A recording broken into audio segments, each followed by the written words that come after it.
It's currently 4:49 in the morning. Welcome nga pala ulit sa channel ko, Trip ni Boy. Ngayon, ang titripin naman natin is yung Marilaki. Pipitik lang tayo ng mga matsatsambahan nating riders. Kasama ko ulit si Ryu.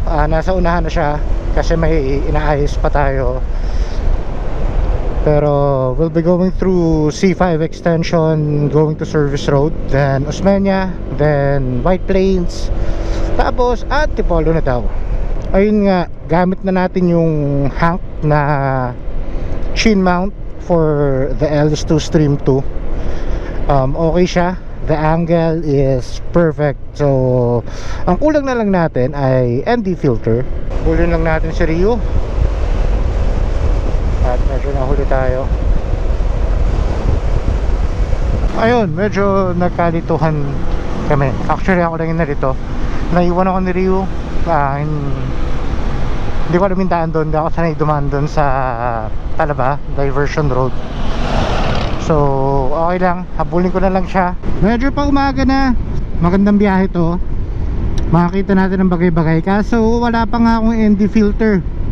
Hopefully soon magkaroon tayo ND filter para mas maganda yung kuha na maibigay ko, mapresent ko sa inyo.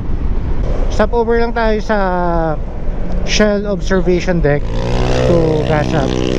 Alright, we're here. Pagas muna tayo. Okay, so nasa Sumulong na kami, Antipolo downtown, Kinaladkad. Si Ryu lang yung may mic sa intercom, pero loud and clear. Ang galing na tong Gearelec na to. Napakahusay kasi ang linaw nung comms compared sa Q58 or Q53. Kaya nakakatuwa. Dire-diretso na to, going to Antips or Marilaki. Ang lamig ng hangin dito. Ayan o, ganda sana eh. Kung may ND filter tayo, kita to. We are currently in Antipolo na. Bakit ito na Marilaki? It's 6:24. Medyo may stopover kami kasi kailangan i-connect ng intercom. Okay, I don't know if you can see. Grabe yung fog sa taas. Ngayon lang tayo nakapag-Antipolo ng gantong kaaga. Ganda ng araw. Alam mo, hindi mo iindayin yung sinag ng araw ngayon kasi pag umandar ka lang ng konti, ramdam na ramdam mo yung lamig.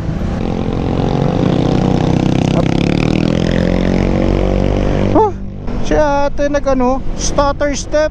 Muntikan pa. Dati gabi lang namin ito nadadaanan. Oh shit, nice. Nakikita nyo ba yan? Ina, ang ganda. Wow. Woo. Ang lamig.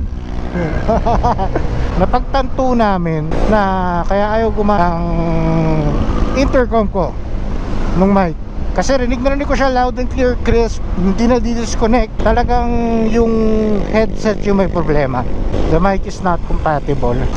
Approaching pa lang kami ng Shell Buso-Buso. Yun, nawala na yung fog. So kanina, ang ganda. Ganda ng taas kanina. Dito yung may mga naglalagay ng mga food stalls. Tinatambayan din yan. Since overlooking, yan, dyan yan. That is before Shell Buso-Buso. Pakaganda. Hindi ko alam kung kita nyo kasi wala tayong filter. Wow. Wow. Wow, habulin natin yan. May sea of cloud kami nakita sa kaliwa. And sabi ni Ryu, kita sa Shell. So try natin habulin. Baka hanginin eh. Wow, may sea of clouds ga. Ano, fog. Ganda. Wow, kita nyo naman, hindi usok yan, fog yan. Oh, diba para lang may nagsisiga. So magkakape muna kami ni Ryu. Yan, first stop. Dapat magkakape lang kami pero nag-decide siya mag-testing. Ayop. Ayop. Yeah. Dami nila oh. After a couple of shots, we decided to head further para sa bagong spot na pwede naming kuhaan na mas magandang angulo. Alright, National Park and Wildlife. Ayun o, bundok na bundok. Kung makikita nyo, di ba? Ang ganda. Talagang babalik at balik. Woo! Tangina. Di ba? Napaka aliwalas. Ganito na kainit. May araw na pero sobrang lamig pa rin. Pero nyo naman, sino man nanawa dyan? Hindi ko alam kung aabot pa kami sa lihim na lagusan. Pero we still have a lot of time. It's 7:39. Sikat talaga to for bikers and lalo na sa mga nagmo-motorcycle. Kasi yung Marilaki, ang dami ditong twisties or kurba na talagang ang sarap bumangking. Feeling mo ay nasa racetrack ka. Yun nga lang, para kang sumali sa loto nun. Kung hindi ka maingat, jackpot ka. Ayun o, katulad yung dalawa. Boom! Kurba, overtake. Oo. Ayo.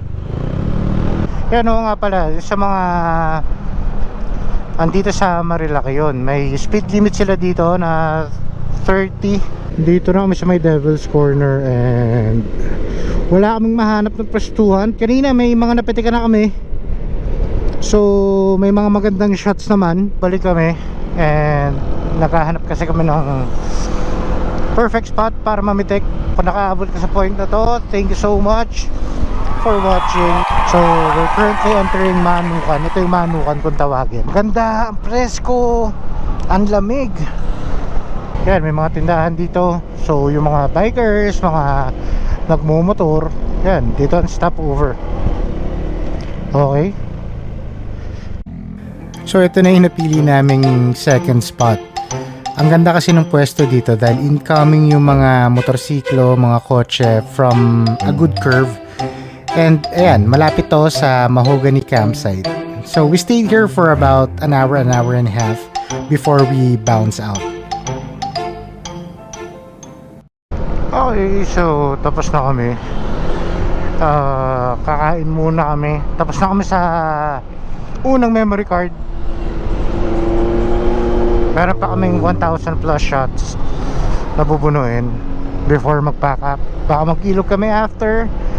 And pahinga lang, tapos baba na.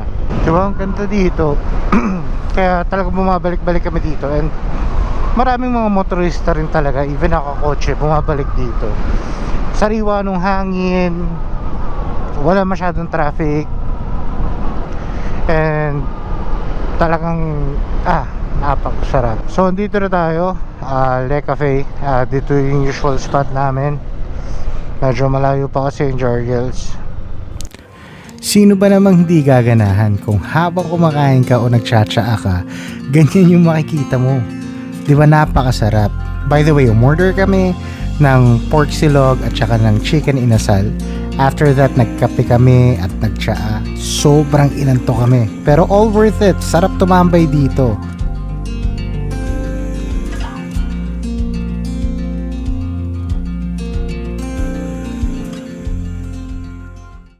Kakatapos lang namin kumain, mamitik at magtsaa. Andito na tayo ngayon sa Padayon, going to Martesem. Yan, sobrang busog. Inantok kami, kaya namitik kami para pagising dugo lang. Actually, naghahanap pa kami ng bagong spot para mapwestuhan at mapitikan. Dito na yung ganda oh. Yan, actually, ang daming pwedeng puntahan dito. Talagang uulit at uulit kayo mapagabi, lalo na pagka umaga, tas hindi ganun ka init. So we decided to go to Daranac Falls. Mamaya na kami ulit mamimitik. Ikot na lang kami na Sampaloc. Ayun o, Pine Hills Farm, Turquesa. Pakaganda. Diba no? Sobrang ganda dito. Hindi ka magsisisi. Alright, andito na tayo sa BNK, ang pinakasikat na BNK. Pero we'll be moving further, going to Sampaloc. Babalik na lang kami mamaya dito. Medyo umiinit kasi pag malilim, sobrang, malamig. Pero pagka umaraw, mainit. Yan o, nature na nature. Kahit sabihin mo asfaltado, talagang iba siya sa Baguio, iba siya sa Tagaytay. Kasi ito talagang winding roads, tatagusin mo yung mga bundok. Talagang nakakatuwa. Ang talagang mapapabalik at balik ka. Yan, ito yung isa sa mga pinupuntahan din kasi overlooking dito. And ang dami ring street foods na pwede nyo pagpilian, pwede nyo tambayan kasi maluwag yung kalsada. Ang dami rin kainan talaga dito sa Marilaki. So if we're gonna go here during hapon and umaga, marami na kayong makakainan. If you're looking for, you know, something like a restaurant, yan, Martesem, pwede nyo puntahan yan. Maganda yung food reviews dyan. Yung B&K na dinaanan natin yun, okay din yun. Kabsat, Natividad, yan. If you're a coffee lover, marami ring mapupuntahan. Even gabi. Actually pag gabi mas may enjoy nyo yung weather, but pag umuulan sobra naman. Ganda oh. Oh shit, there's an accident here. Oh my god. Oh my god. Holy shit. Damn. So pasensya na at medyo nagulantang tayo doon. Nag-overshoot sila, bumanggasal doon sa puno. Itong gantong maaraw, medyo ramdam mo, pero dahil doon sa simoy ng hangin, kino-cool down ka niya agad. Well, di maiiwasan, malalagkit and all, pero way much better kaysa sobrang init, diba? And I guarantee you this is way much better. Kayo, may alam ba kayong ilog dito na pwedeng puntahan? Please comment down below para next time naman mapuntahan namin. Kasi ngayon medyo nangangapa pa kami. Medyo malayo yung Daranac Falls tsaka yung Daraitan, and parang walang way dun sa Daraitan ng pangmotor kung meron man off-road. Alam ko may napanood akong vlog ng yung babae na naka parang click ata siya, na may mga pinupuntahan siyang river. Hindi ko lang matandaan eh. Ang hirap din naman i-search dito kasi walang signal. So please do comment down below kung may alam kayo. And if bago ka sa channel na to, pa-like and subscribe na rin. Ito, may nakakita kami tagpuan. Papasok dito. So pupunta kami ng falls ngayon. Medyo matarik lang. Ganda dito. Ang lamig, ang presko. Pababa na kami pero ang lamig pa rin. Yun nga lang, paggabi parang sketchy pumunta dito kung nakamotor ka. Kita nyo, ewan kita nyo, ganun siya kataas. Kanina pababa kami. Actually pababa pa rin to. Tatanong lang si Rio nung pwede namin puntahang ilog, kung saan kami pwede mag chill.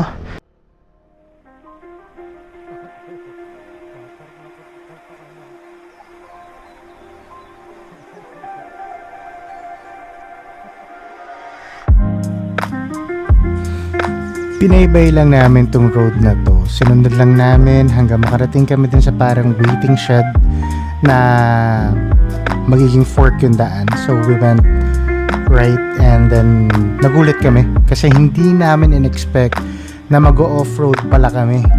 Kaya medyo nagdahan-dahan kami, and totoo nga naman, it's not about the destination but within the journey itself. Na-enjoy namin, especially nung nakarating kami sa destination namin. Ginulat kami ng sobrang gandang river, napapalibutan ng mountains, and talagang makikita mo yung ulan na pabadating kasi inabutan kami. Hindi ko na na-video yung pauwi kasi hindi ko na nakabit yung cover ng camera or ng GoPro. But yeah, the trip is worth it. Talagang nag-enjoy kami, nakapag-relax kami, nagawa namin yung gusto namin gawin, and more importantly, nakapag-muni-muni, nakapag-ride kami. So if you're after sa mga campsites, itong location na napuntahan namin is good. I think it's within Devil's Corner or Manukan ata. Tapos may, if you're coming from Antipolo, may kakaliwaan ka na street, and may haharang naman sa'yo doon to ask for an eco fee or entrance fee, I think.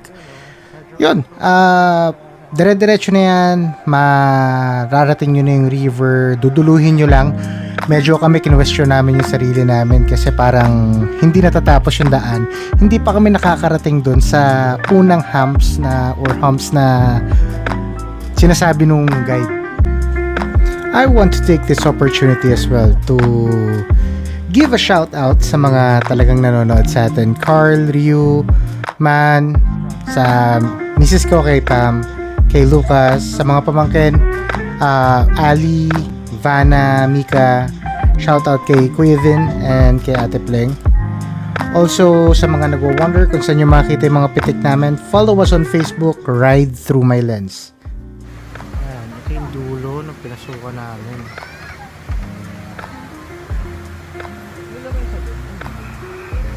House, bundok.